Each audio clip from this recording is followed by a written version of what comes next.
Morning. Coffee talk. Part 3, I guess. Oh, shit. Hang on a sec. Yeah, pay a mail.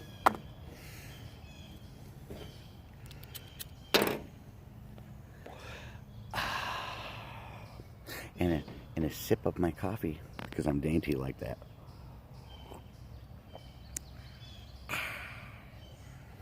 Anywho, I know I cuss like a sailor. Some of you don't like it. I kind of am, so bug it. Get over it. Anyways, let's get on to the next topic of discussion. Silver. Silver's cool. I like silver. It's fucking me every single damn day. But whatever. It's part of a prepper mindset, which I frickin' am. I'll admit it. But this year, the wife and I have been living at the cottage. Not this year, this summer actually.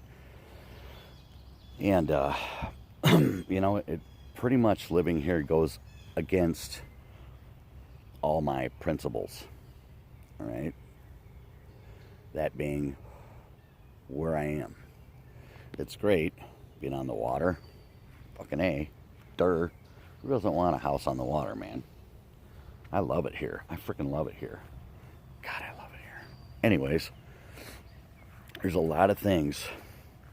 There's a lot of reasons to not live here as a prepper. As a prepper, you would think, you know, having waterfront is a good thing. There's fish across the river over, you know, there's a shit ton of wildlife, of which loves to swim over here at nighttime and decimate my fucking yard. See example A, as we walk up to a skunk that I witnessed swim across the river and dig that fucking hole and that hole to get all the turtle eggs. That was yesterday, actually. And then I watched his white striped ass swim across the frickin' river back into the woods. And Pooh right here didn't notice the skunk. I had to put him in the house. Anyways, so there's a lot of wildlife, man. A lot of foxes, coons, rabbits up the ass. Oh my God, we got rabbits up the ass. And just all kind of food, fish up the ass. So in terms of prepping, that's a cool thing. But I'm in a floodway right here. And those of us who aren't in the floodway, most of us on the lakes and the rivers out here are in a floodplain. So that's not a very good idea either, being that our river is controlled by a series of dams. I'm in Pinckney in particular. I don't give a fuck. You know where I'm at. I don't care. Come at me. Whatever. So we got a dam up in Kensington Park, and then a dam upriver from there in Wixom. Well, let's say shit were to go sideways. Where's the dam operators at? Let's say we get exponential rainfall. As you guys have seen, my property does flood regularly out here. It comes up over the seawall into about 2 feet away from the corner of the house over there. And that's never cool. It goes down. But, you know, if shit were to go sideways, well, those people, chances are, would not show up for work. There could be dam failure, in which case, you know, my house could become completely inundated with water and therefore not very livable. There's other things that living here as a prepper goes against our beliefs, our core beliefs. I'm getting to the silver. I know what you're thinking. I'm getting there. Like this tree right here. See how it's kind of kittywampus? You know, it's got that lean. Well, since I've owned this property since 2007, And yes, we bought it right. That was when shit tanked, right? But the land around it, you probably can't see, but it's got a rather large mound right here. Well, this property, you know, it's, well, the water table's 2 feet below. Right now it's like a foot below the earth. Anyways, so the tree also has this black stripe running up it. The tree actually leaks. Its roots, it's a maple. It saturates itself so much that it weeps water out of the bark. It's a trip, but that's why it's all stained black. So it's copping this lean. Eventually this tree is going to fall over on the boat. But that's what insurance is for, right? Let's say in a grid down scenario, economic collapse, nobody goes to work, whatever. Tree falls over, the dams fail, people quit going to work, whatever. Is this the place to live at that point? Well, not really. It's not a good place to live. But it is what it is at that point. I guess I'll get to the point. The point is, man, being here, I've learned a lot. And it just started occurring to me this year. And like last year, but not as much as this year. And that is the enjoying their life part. You know, we're stacking silver in preparation of a day that may or may not happen. You know, I mean, like the hoist that I just bought for the boat, okay? That wasn't a cheap boat. I'm not going to mention what I paid for it. I am definitely embarrassed by what I paid for it. Fuck it. So I bought asset protection for my asset, right? To thereby preserve its value, right? I enjoy that boat and I use it regularly. And I only get a few months a year to enjoy it. I enjoy myself out here where I'm at. Although it goes contrary to my core beliefs, being a prepper, you know, it's a good location for maintaining a firewood supply, a food supply, so on and so forth. But it's very unsensible in terms of flooding, you know, land sinking and heaving. You know, it goes up and down. I'm like on a big sponge right here. But, you know, the quality of life out here, it blows my mind. The other thing is that we are landlocked by train tracks.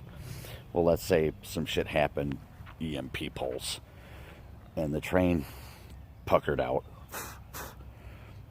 right there at our street, which, by the way, we only have one road in and one road out of here. Otherwise, other than that, we're only able to get places by boat. In which case, my boat motor is digitally controlled, so I'd be kind of fucked there too. But I do have a canoe. See what I mean?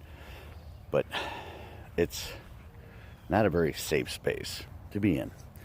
But my lifestyle now, today, is the best it's ever been. Being a smoker, it's not very, you know, whatever. Definitely not increasing my life, but I enjoy it. I don't know why, it's disgusting. But I do enjoy smoking. Whatever. It's my choice. It's not a very good choice.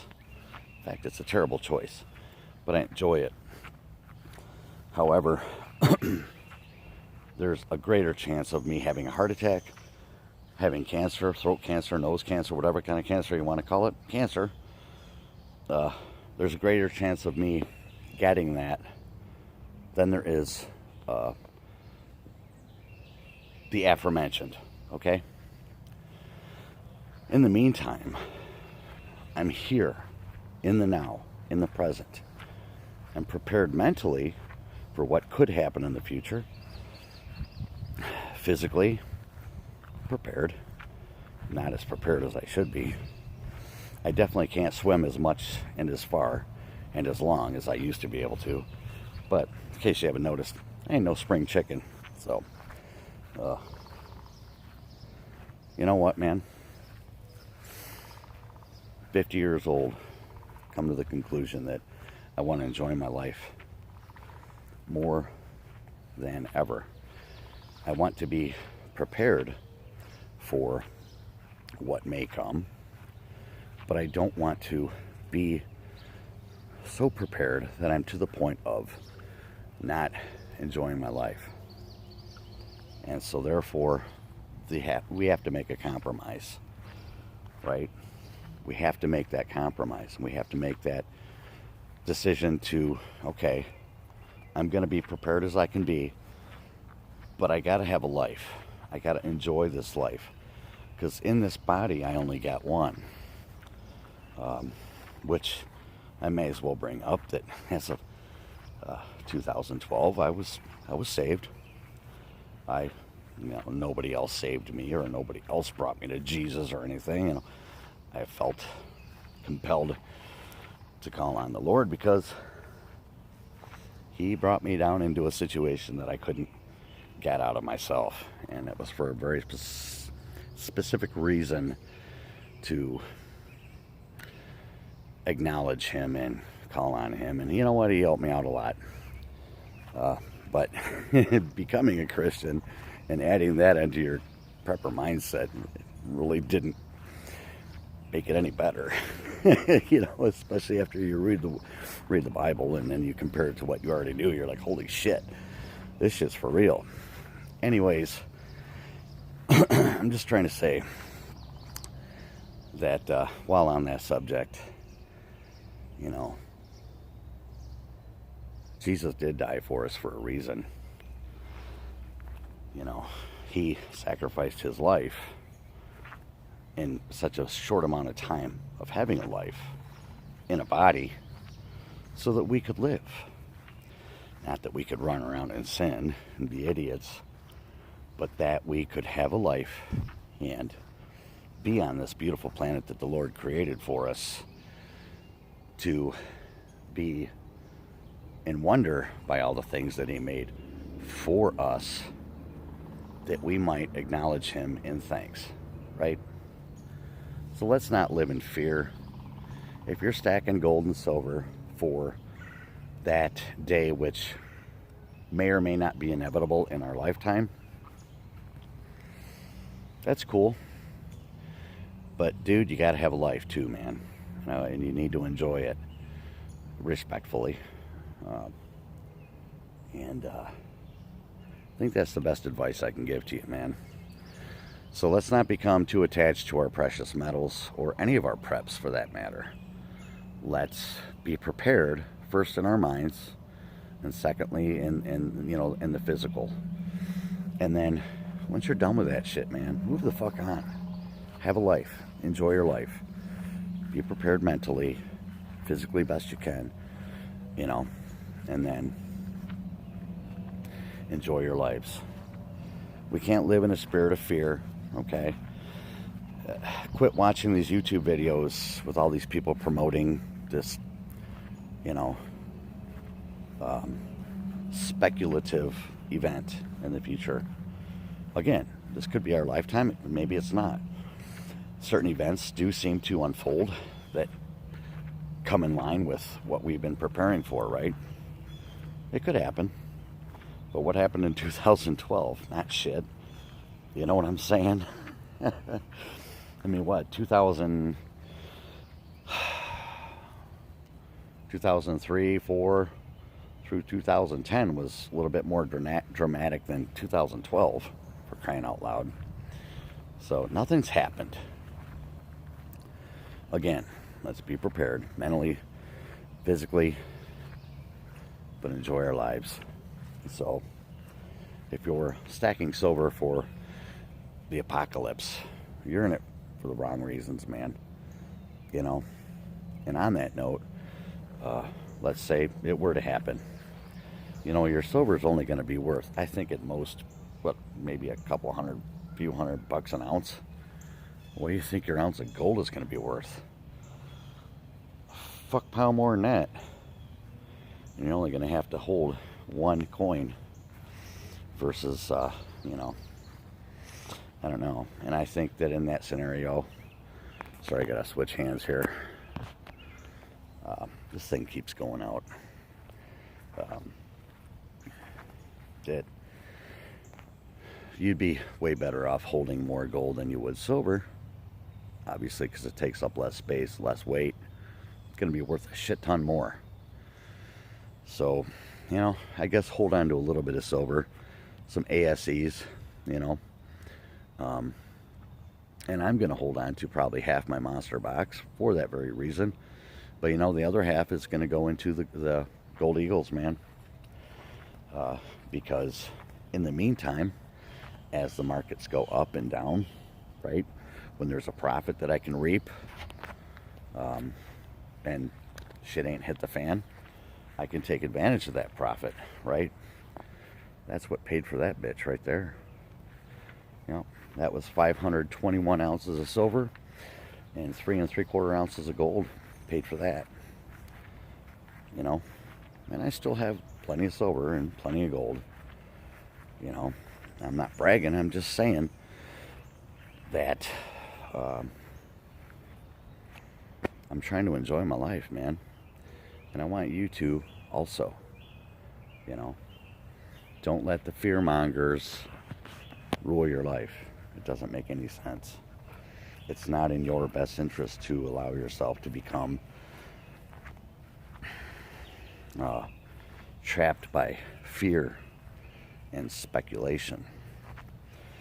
And that's what is running a lot of the silver pumpers, is speculation that silver is going to become worth fuck whatever, 30 bucks, 50 bucks, $10,000 an ounce. Dude, if silver was 10,000 bucks an ounce, we'd be so fucked sideways, and you wouldn't be able to cash that shit in anywhere. The doors would be closed. You know, it's just not going to happen, dude. Honestly, I see maybe, no, whatever. I think you get my point, right? Many of the pumpers are putting you into a spirit of fear and anxiety over and through speculation as to what will likely not occur. So have a certain amount of silver, but focus more on the gold to provide you a better life today, not a speculative life tomorrow. Because tomorrow, should silver go through the moon, that's not going to be a good life. But gold is going to provide you a nice life. Okay? Have a life, man. Enjoy it. We get one time. We get one shot at this. Now, on that note, I'd like to encourage you to find the Lord. That's on Him. It's between you guys. I'm not here to preach the gospel. It'll give you a little bit better life. It's not going to be an easy life, let me tell you. It's going to be a hard life. But I want you to enjoy this life that you've been given by God. Right? And be prepared. Be prepared. Prepare your pocketbook. Stock up some food. There's nothing wrong with that. That's the smart thing to do. Prepare your house. Get your affairs in order. Keep everything in order. When all your shit's done, enjoy yourself, man. That's what you need to do. That's your number one prep. Love your life, love your wife. Everything will go right. Love the Lord. Y'all have a great day. Till next time. See you.